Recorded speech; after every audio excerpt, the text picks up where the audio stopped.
today. It's Friday, 21st of February. This month has still a few days to go. This is another update, not only on Bitcoin, but also Ethereum, Rio, anyone, and if we have the time, a few other altcoins as well. And I want to bring you guys to my main thesis here. And the thesis is a very simplistic one. Whenever things are getting too complex, my goal is to simplify things so I can see the things as how I should see them, not as how I want to see them. If we look back since the cycle low, what we have seen, what we have experienced is a lot of ranging.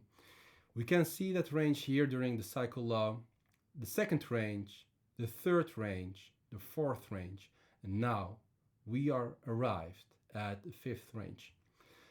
You might think that the range is just some price action, but really a lot of things are going on there. Think about accumulation, consolidation, but also financial capitulation, especially when we're making these swing failures here and here and here. But also a lot of time capitulation. People do not like uncertainty.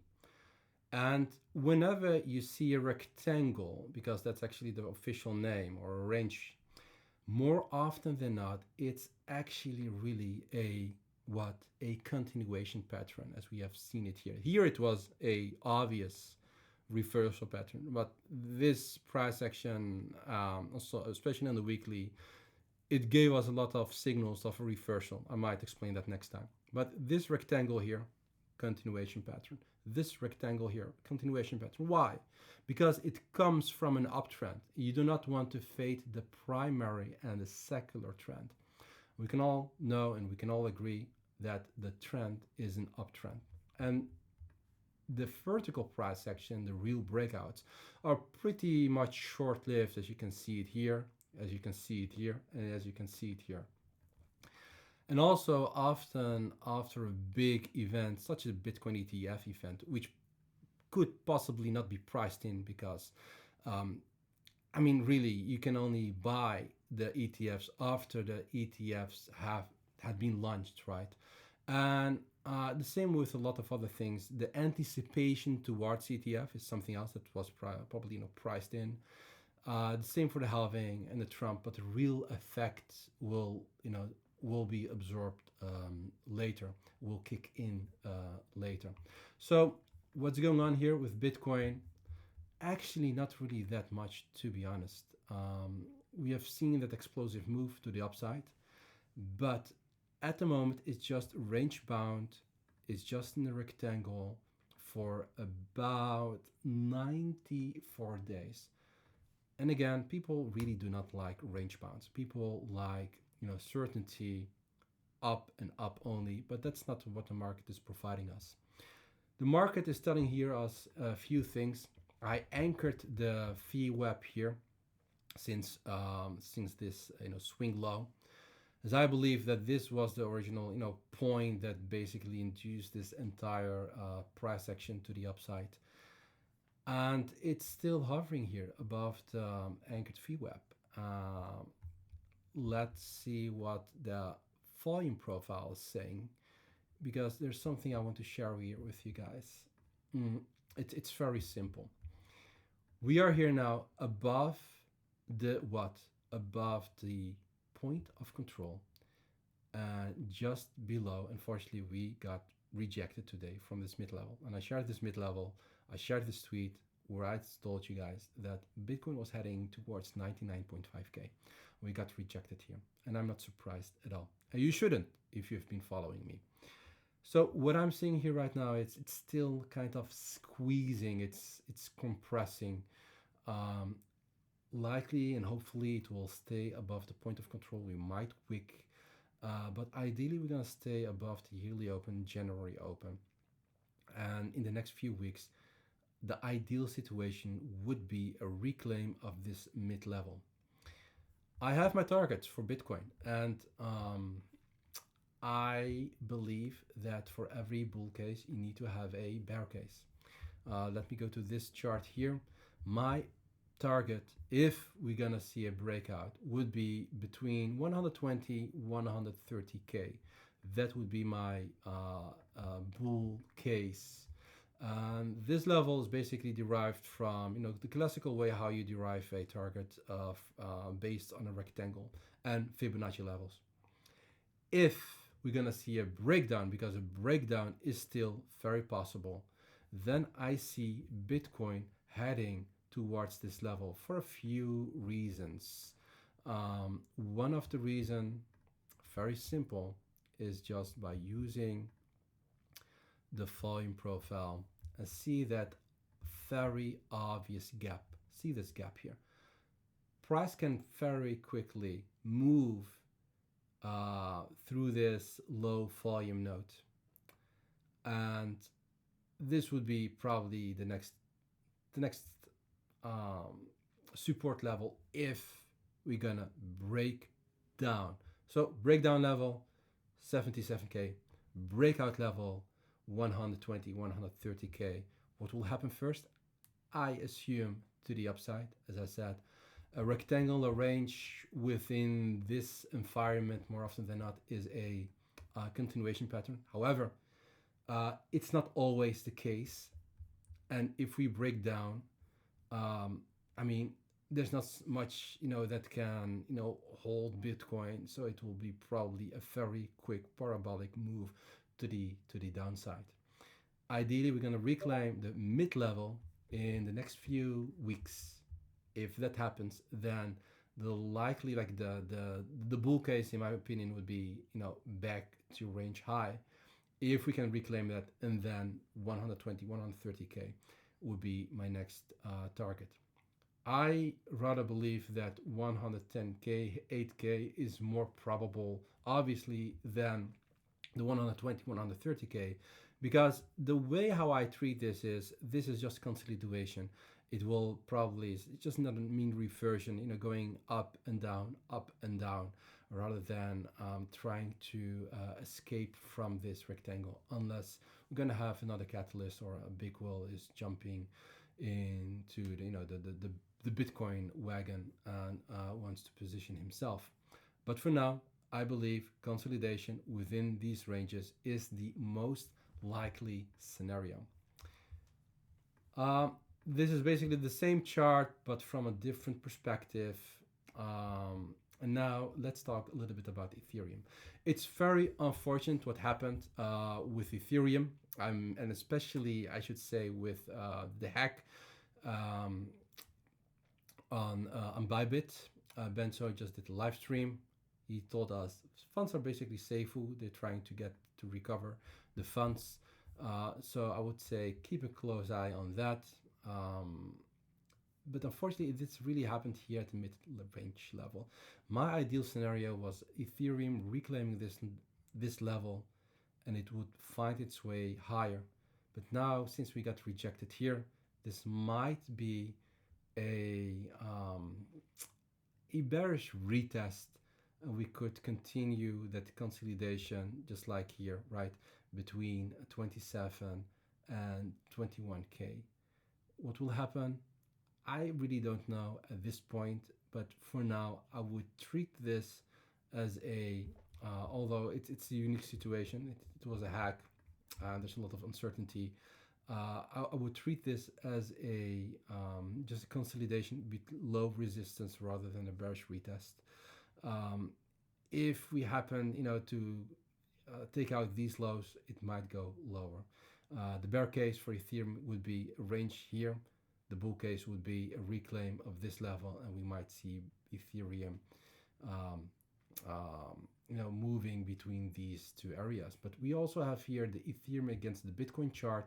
This is a pretty interesting one. Obviously, we see this parabolic downtrend. We are actually at a very pivotal moment. We might see a breakout and heading here towards this gray area, which aligns with 0.03. If we get that reclaim, then this would be a beautiful swing failure pattern. We also have a bullish divergence on the RSI. This is actually the second bullish divergence ever on the weekly chart on the Ethereum against Bitcoin chart. It's too early to say. For now, it's a downtrend until it isn't. And when is it until it isn't? It is when it can break this, parabolic downtrend and reclaim especially this gray area. Then I see Ethereum making some good moves. But for now, I would be very, very cautious, especially with what happened today. 400,000 Ethereums got hacked. If they got dumped, and likely they won't. I think there's a chance, a probability that the funds will get recovered. But if they get dumped on the open market, it will affect the Ethereum price definitely. And then we have Rio. Rio is one of my hot picks. I wish that Rio could stay in this range environment. Unfortunately, it broke down, but it's now forming a strong bullish divergence, a very oversold bullish divergence. Often this could lead to a reversal pattern. My ideal scenario for Rio is to get the Rio back into this consolidation phase. And I believe if we're going to see a breakout from this consolidation phase, from here,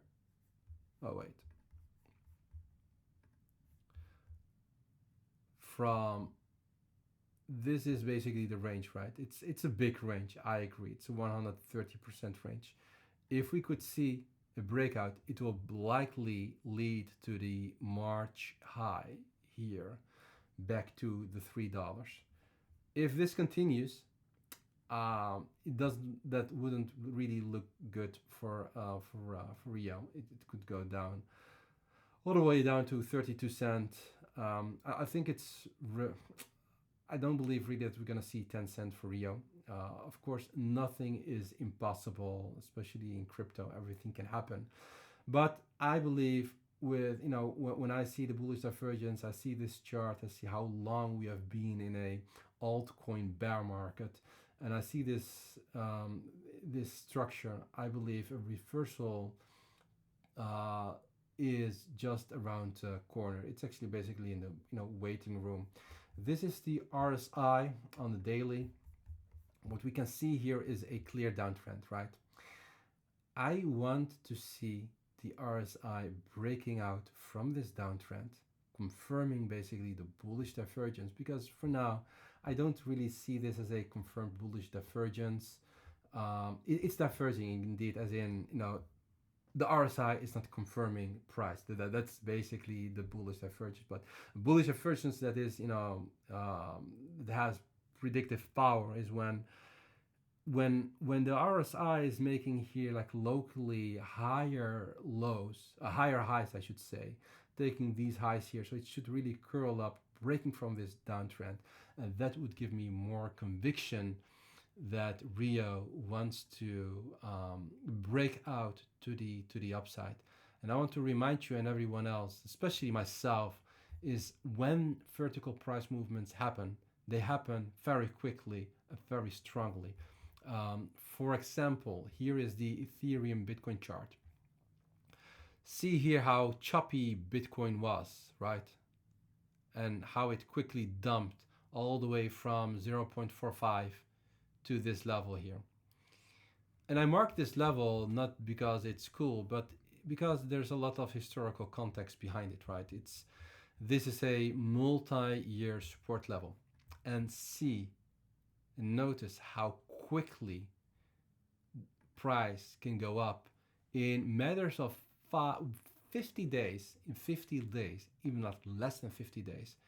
It made a strong vertical move of 167%.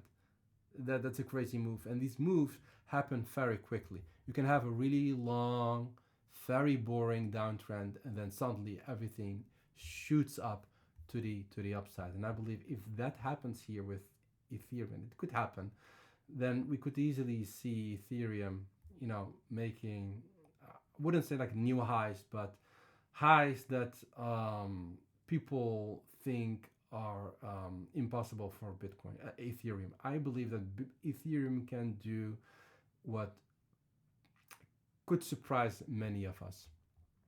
So with that said, vertical price movements can happen very quickly, very aggressively.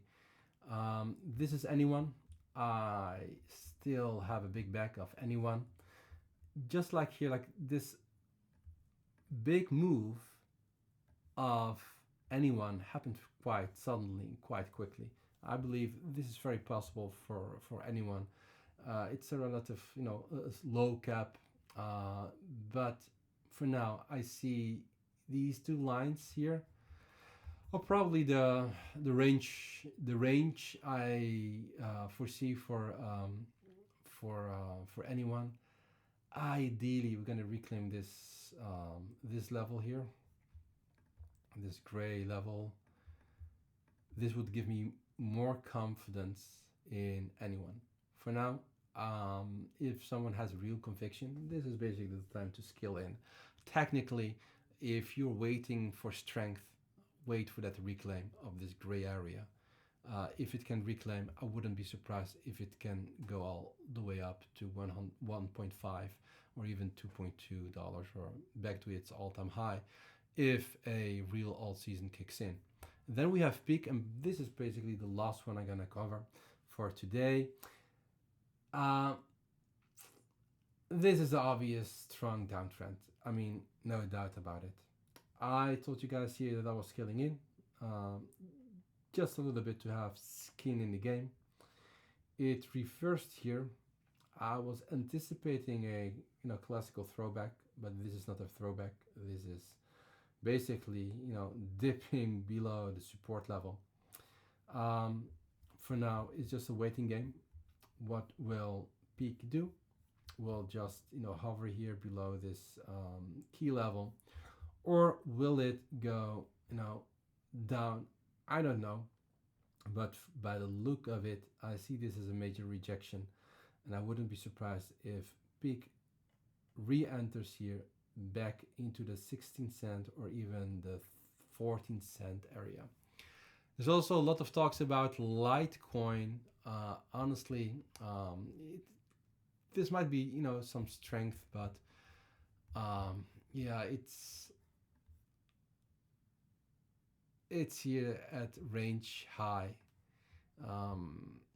This is the December high, January high. We are here at February high. I do agree, a breakout would lead Litecoin probably towards $220. I wouldn't be really surprised if that happens. But also the other way around, if it breaks down and it loses the range low, if it gets really hard to reject it, $90 would be my next target. And if something really shit happens, I wouldn't be surprised if we're gonna see Litecoin for $60. But that's way too early. For now, as I believe, the range low here would be the next level to monitor, to set your alerts if you're interested in Litecoin, if we get a very hard rejection. Quickly to the Bitcoin dominance. Listen, I'm watching especially this dominance. This is without taking into consideration the market cap of the stables. So this is I would say, the pure dominance. We got some hope here, and then suddenly it broke up again to the upside. We're seeing here a bearish divergence, but this bearish divergence could be easily invalidated if the RSI curls up. And again, this is actually a meme chart, as in you cannot really trade this. You cannot really buy Bitcoin dominance or sell Bitcoin dominance. But there is some strength here, and I do not want to fade this strength. This basically really aligns with Ethereum. You could say that Bitcoin dominance is the opposite of Ethereum. I would say that's not entirely true. There are more dynamics behind it, but you see here the bullish divergence. You see here that this could be a bearish retest or a swing failure pattern. I'm still not sure yet, but I would give now the benefit to the bears. This is a bearish retest until proven otherwise. So I would be a little bit careful with trading alts. If you want to position into alts for the next, I don't know, 3-12 months, that's a different story. But this is not something you want to fade. This is not something you want to ignore. There's just a lot of strength kicking into Bitcoin and not so much strength kicking into altcoins. This is the amount of Bitcoins in the hands of companies, ETFs, countries. We're talking about more than 3 million Bitcoins. This number was 2.8 million Bitcoins a few weeks or a few months ago. What is this telling us? This is telling us there's a lot of institutional appetite to buy Bitcoin. This number will only go up. I mean, the ETFs, the US ETFs are, what are they? Like 1 year or 13 months old. And look how many Bitcoins they have acquired. And again, it's not the ETF issuer who is buying the Bitcoin. Really, it's the clients of BlackRock, Fidelity, and so forth and so on. The funny thing is the asset under management of BlackRock sits now at 11.5 trillion and only 0.5% sits in the Bitcoin ETFs. That's not a lot. There's still a lot of room to grow. I believe countries will accumulate Bitcoin. I believe public companies, and that's the trend as well, are acquiring Bitcoins. You have the private companies. I believe this number will go up. What does it tell me? This tells me a few things. One, we haven't really seen the cycle top for Bitcoin. Also, if you check the MVRV score, look where the MVR is and look where it was at the peaks. We are very, very far away. I'm not saying that we're gonna see a exact same thing as what happened in 2017, 18, and in 2021, but I still believe we're very far away. Secondly, the ETFs are pretty new. We have now Trump with this pro-Bitcoin crypto policy. I believe this market is very, very different, many ways. And one of the ways is how I see this is these 3-point-something million Bitcoins will never ever rotate into altcoins. I do not see them buying altcoins because the people, the clients of the ETF issuers are very different, compared to us. They have a very different risk appetite. They have a very different portfolio. There's a reason why they acquired Bitcoin through the ETFs. They will never ever. I mean, this money, this what you see here, will never ever rotate into altcoins, and that's why I believe we're gonna see a very different altcoin season. Probably a few narratives will do very well. I believe, and this is my hot pick, Rio is a real-world assets project. Making good moves, making a lot of good progress. And by the way, they're not the only one. I also believe in Ondo. I believe in Token and a few others. I also believe in deep-in projects, AI projects, and we cannot rule out DeFi projects. There's just not enough capital to push the entire altcoin market. I believe when we're gonna see an altcoin market, it will be a very short-lived one, a very aggressive one, and I believe only a few narratives will fully, benefit from this rather than the entire crypto space. I think this is enough for today. Thank you very much for watching. If you like this, hit that like button, leave a comment. Until the next time, see you around, legends. Peace out. God bless.